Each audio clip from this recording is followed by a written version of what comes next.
యదాల నిజాలు వెలుగు తీసే కైజార్ మీ పృథ్వీ టుడే.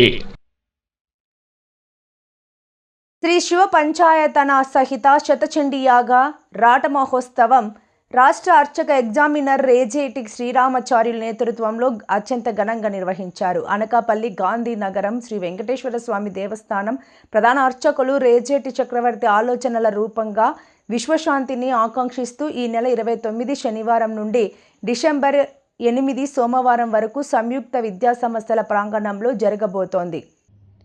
యాగ మహోత్సవానికి తొలి అడుగు రాట మహోత్సవం శనివారం వెంకటేశ్వర స్వామి దేవస్థానంలో పూజా కార్యక్రమాల అనంతరం సంయుక్త విద్యా సంస్థల ప్రాంగణంలో విద్యా సంస్థ అధినేత దొడ్డి గోవింద వారి కుమారులు మహేష్ రవిలు ముఖ్య అతిథులుగా రాట మహోత్సవ రామాచార్యులు వేద మంత్రాల మధ్య నిర్వహించారు. రేజిటి కన్నబాబు చక్రవర్తి మారుతి యాగ పనులకు శనివారం నుంచి శ్రీకారం చుట్టారు. ఈ సందర్భంగా రామాచార్యులు మాట్లాడుతూ విశ్వశాంతి కోసం రాబోయే కాలంలో ప్రపంచం ఎదుర్కోబోయే సమస్యల పరిష్కారానికి కొంత ఉపశమనం జరిపే విధంగా ఈ యాగ నిర్వహణ జరుగుతుందన్నారు. చక్రవర్తి భక్త బృందం ఈ కార్యక్రమంలో పాల్గొన్నారు. అగ్రకేతు రజోరాహు మధ్యే సర్వేగ్రహ తిష్టతి.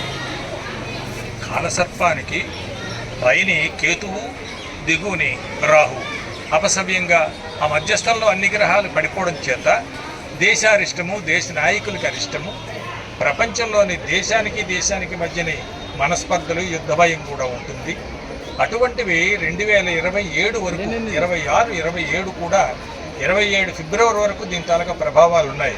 అనేక రకాలైనటువంటి గ్రహాలన్నీ కూడా తప్పుగా ఉన్నాయి. ఎప్పుడు ఇలా రాలేదు, ఇప్పుడు వచ్చాయి.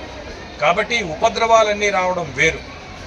రాబోయేటువంటి 2026 మార్చి దగ్గర నుంచి ఇంకో రకమైనటువంటి మనస్పర్ధలతో కూడుకున్నటువంటి మరొక రకమైనటువంటి ప్రమాదం వస్తుంది. అంటే ఒక్కొక్క గ్రహాల తాలూకా గమనం, వాటిలో సంపుటి, ఒక్కొక్క దగ్గర కలియడం, ఒక దగ్గర గ్రహమాలిక, ఇటువంటివన్నీ కూడా అనేక దుర్లక్షణాలు కలిగినటువంటి కాలం ఇది. ఇంతవరకు ఇలాంటి కాలం రాలేదు.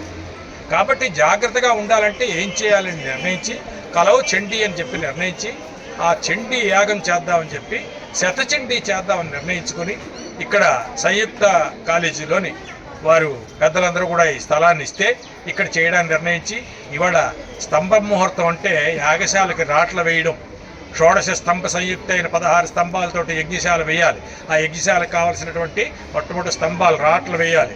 ఆ రాట్లు వేయడానికి భూమి పూజ చేయాలి. తర్వాత ఆ గర్తన్యాసం చేయాలి, రత్నన్యాసం చేయాలి. అది అయిన తర్వాత రాటలు వేయడం అయింది.